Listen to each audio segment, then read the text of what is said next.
नमस्कार दोस्तों, जैसा कि आपको पता है यूपी पेट का एग्ज़ाम अगले महीने है।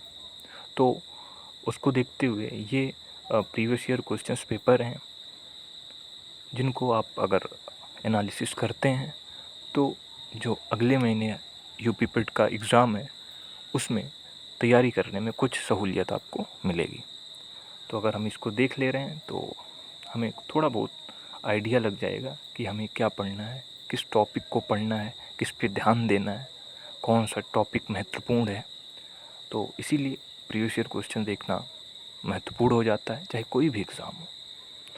तो चलिए स्टार्ट करते हैं। ये पहला पार्ट है जिसमें सिर्फ जीएस के 25 क्वेश्चंस को शामिल किया गया है, जिसमें 10 क्वेश्चन आपको इतिहास के देखने को मिलेंगे, 5 क्वेश्चन ज्योग्राफी के, 5 क्वेश्चन इकोनॉमी के, 5 क्वेश्चन पॉलिटी के। तो चलिए दोस्तों स्टार्ट करते हैं। भारत में शासन करने वाले दिए गए शासकों का काल क्रमानुसार सही क्रम क्या है? तो शेरशाह सूरी दिया है, अकबर दिया है, अलाउद्दीन खिलजी दिया है, इल्तुतमिश दिया है। तो हमें इसको काल क्रमानुसार देखना होगा। तो सबसे पहले इल्तुतमिश, फिर उसके बाद अलाउद्दीन खिलजी, ये दोनों सल्तनत काल से संबंधित हैं। फिर उसके बाद शेरशाह सूरी, जिनका युद्ध अकबर के फादर हुमायूं के साथ हुआ था। ठीक है, फिर अकबर। तो इसमें ऑप्शन बी होगा, 4, 3, 1, 2।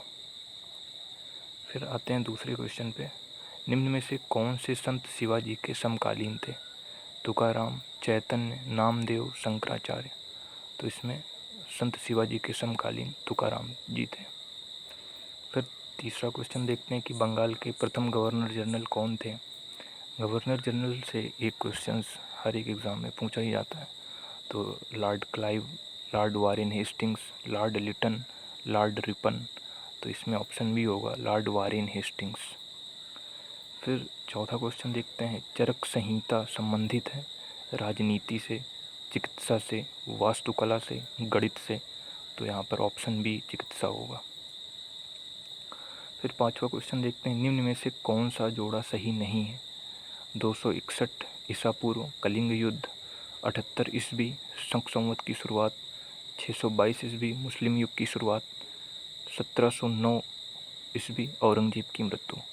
तो यहाँ पर ऑप्शन डी होगा, 1709 ईस्वी औरंगजेब की मृत्यु, जबकि औरंगजेब की मृत्यु 1707 ईस्वी में हुई थी। चलिए छठवां क्वेश्चन देखते हैं कि इनमें से किसे भारत के ग्रांड ओल्ड मैन के नाम से जाना जाता है? दादा भाई नौरोजी, WC बनर्जी, फिरोज शाह मेहता, सुरेंद्रनाथ बनर्जी। तो इसमें दादा भाई नौरोजी को grand old man of India के नाम से जाना जाता है। फिर सातवां क्वेश्चन देखते हैं, सन 1915 से 16 में किसके नेतृत्व में 2 होम रूल लीग शुरू हुई? तो एनी बेसेंट और लोकमान तिलक, तिलक और लाला लाजपत राय, तिलक और बिपिन चंद्र पाल, तिलक और अरविंद घोष। तो इसमें ऑप्शन ही होगा एनी बेसेंट और लोकमान तिलक। फिर आठवां क्वेश्चन मिलान करने के लिए, इसमें ब्रह्म समाज सोसाइटी दी हुई है जिनको उनके प्रवर्तक से मिलान करना है। तो ब्रह्म समाज के जो प्रवर्तक थे वो राम मोहन राय थे। रामकृष्ण मिशन की स्थापना स्वामी विवेकानंद ने की थी। आर्य समाज की स्थापना दयानंद सरस्वती ने की थी। सत्यशोधक समाज की स्थापना ज्योतिराव फूले साहब ने की थी। तो इसमें ऑप्शन हो जाएगा आपका सी, 3, 1, 2, 5। अब 9वां क्वेश्चन है, करो या मरो का नारा किसने दिया? तो ये सबको पता होगा जी, महात्मा गांधी, ऑप्शन डी। फिर 10वां क्वेश्चन है, जब सुभाष चंद्र बोस ने भारतीय राष्ट्रीय कांग्रेस के अध्यक्ष पद से इस्तीफा दिया तो इस पद का प्रस्ताव किसे दिया गया? Jawaharlal Nehru, Pattabhi Sitaramayya, doctor Rajendra Prasad, JB Kripalani. तो इसमें ऑप्शन सी होगा, डॉक्टर राजेंद्र प्रसाद। कई स्टूडेंट इसमें पट्टाभी सीतारमैया भी लगा सकते हैं, सिली मिस्टेक जिसको बोला जाएगा। पट्टाभी सीतारमैया ये अध्यक्ष पद के लिए सुभाष चंद्र बोस के अपोजिशन में खड़े थे, अपोजिट में खड़े थे, जिसमें उन्हें सुभाष चंद्र बोस ने हराया था। उसके पश्चात जो है राजेंद्र प्रसाद को अध्यक्ष पद दिया गया सुभाष चंद्र बोस के इस्तीफे के बाद। ठीक है, ये 10 क्वेश्चन इतिहास के थे। अब 5 क्वेश्चन आगे ज्योग्राफी के मिलेंगे। सलालपन बिजली परियोजना किस नदी पर स्थित है? झेलम, रावी, चिनाब, ब्यास। तो चिनाब नदी पर स्थित है। वसंत विश्व होता है 21 मार्च को, 18 जून को, 23 सितंबर को, 22 दिसंबर को। तो ऑप्शन है 21 मार्च को। राजस्थान में खेतड़ी परियोजना किसके उत्पादन के लिए प्रसिद्ध है? जस्ता, इस्पात, तांबा, एल्युमिनियम। तो तांबा के लिए प्रसिद्ध है। फिर 14वां क्वेश्चन देखते हैं। काजीरंगा राष्ट्रीय उद्यान स्थित है मध्य प्रदेश, असम, पश्चिम बंगाल, केरल। तो काजीरंगा राष्ट्रीय उद्यान असम में स्थित है। निम्नलिखित में से कौन सी हिमालयी नदी तंत्र की नदियाँ हैं? कावेरी, गंगा, ब्रह्मपुत्र, गोदावरी। तो यहाँ पर 2 और 3 होगा, गंगा और ब्रह्मपुत्र, जबकि कावेरी और गोदावरी नदियाँ ये प्रायद्वीपीय भारत की नदियाँ हैं। तो इसमें ऑप्शन भी हो जाएगा 2 और 3। ठीक है। 16। अब ये 5 क्वेश्चन ज्योग्राफी के थे। अब आने वाले 5 क्वेश्चन इकोनॉमी के हों। तो इसमें 16वां क्वेश्चन देखते हैं। बैंक दर का अर्थ है साहूकारों द्वारा ली जाने वाली ब्याज दर। ऑप्शन बी अनुसूचित बैंकों द्वारा ली जाने वाली ब्याज दर। ऑप्शन सी बैंकिंग संस्थाओं के लाभ की दर। ऑप्शन डी देश के केंद्रीय बैंक द्वारा ली जाने वाली आधिकारिक ब्याज दर। तो ऑप्शन डी होगा, देश के केंद्रीय बैंक द्वारा ली जाने वाली आधिकारिक ब्याज। 17वां क्वेश्चन देखते हैं। यदि आरबीआई नकद कोषानुपात को घटा दे तो साक्ष्यजन पर क्या असर होगा? ऑप्शन ए कोई असर नहीं होगा, ऑप्शन बी घट जाएगी, ऑप्शन सी बढ़ जाएगी, ऑप्शन डी इनमें से कोई नहीं।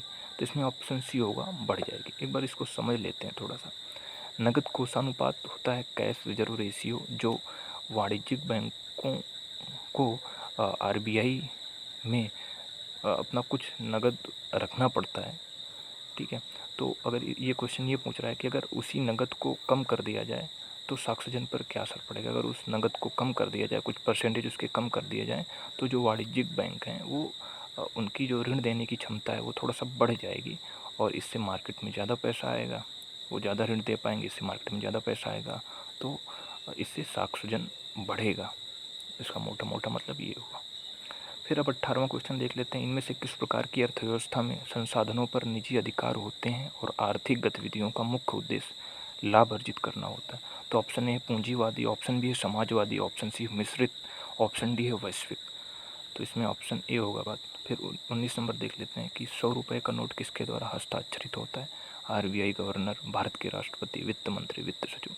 इस क्वेश्चन का पूछने का मतलब है कि कंफ्यूज करना बच्चों को। तो अगर 1 रुपये का नोट होता तो उसमें वित्त सचिव ऑप्शन डी होता, लेकिन यहाँ पर 100 रुपये का नोट है, इस वजह से आरबीआई गवर्नर ही होगा।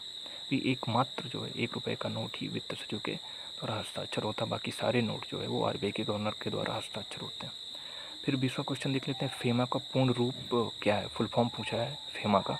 तो ऑप्शन ए है funds exchange media agency, option B foreign exchange management act, option C finance and export management association, option D foreign export market agency. तो ऑप्शन बी होगा फॉरेन एक्सचेंज मैनेजमेंट एक्ट। ठीक है। फिर ये 5 question economy के थे। अब आगे 5 क्वेश्चन पॉलिटी के हैं। तो भारत के संविधान में जन स्वास्थ्य एवं स्वच्छता किसमें शामिल है? ए राज्य सूची में, बी समवर्ती सूची में, सी संघ सूची में, डी इनमें से कोई नहीं। तो इसमें ऑप्शन ए होगा, राज्य सूची में। फिर 22वां क्वेश्चन देख लेते हैं। भारत में पंचायती राज व्यवस्था किसके अंतर्गत रखी गई है? तो मूल अधिकार, मौलिक कर्तव्य, राज्य के नीति निदेशक तत्व, इनमें से कोई नहीं। तो ऑप्शन सी होगा, राज्य नीति के निदेशक तत्व। 23वां क्वेश्चन देख लेते हैं। शिक्षा का अधिकार एक मौलिक अधिकार है जो इसकी संबंधित है। ऑप्शन ए अनुच्छेद 21A से, ऑप्शन बी अनुच्छेद 19 से, ऑप्शन सी अनुच्छेद 29 एवं 30 से, ऑप्शन डी इनमें से कोई नहीं। तो इसमें होगा ऑप्शन ए अनुच्छेद 21A से। ठीक। 24वां क्वेश्चन देख लेते हैं कि निम्न में से किसने संविधान सभा में उद्देश्य प्रस्ताव रखा, जिसे प्रस्तावना के नाम से जाना जाता है? तो option A Jawaharlal Nehru, option B Mahatma Gandhi, option C BR Ambedkar, option D BN Rao. तो इसमें होगा ऑप्शन ए जवाहरलाल नेहरू।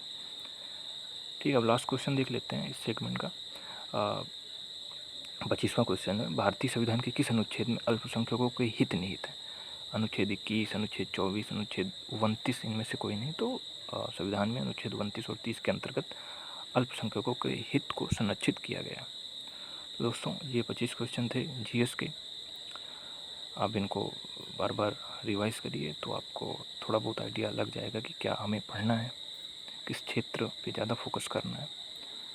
तो चलिए दोस्तों, अगर ये वीडियो आपके लिए महत्वपूर्ण साबित हुआ हो तो वीडियो को लाइक कर दीजिए, चैनल को सब्सक्राइब कर लीजिए, ताकि आगे भी जितने क्वेश्चंस बचे हुए हैं उनको भी आप देखने में सक्षम हो जाएंगे। चलिए, धन्यवाद।